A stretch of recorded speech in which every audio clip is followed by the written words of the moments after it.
While waiting for order, puna namin. Ang ganda ng hangin dito.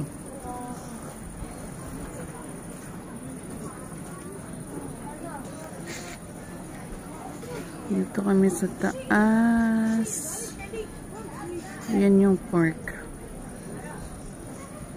Pag nagtatanong lang, so medyo mahirap kasi kadalasan hindi nakakaintindi ng English. Kaya pag naglalakad ka, mawawala ka talaga.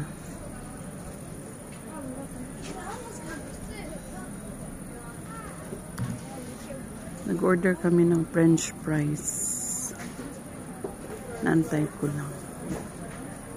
Diyan, nag-order ako dyan. Order kami dyan. Tapos,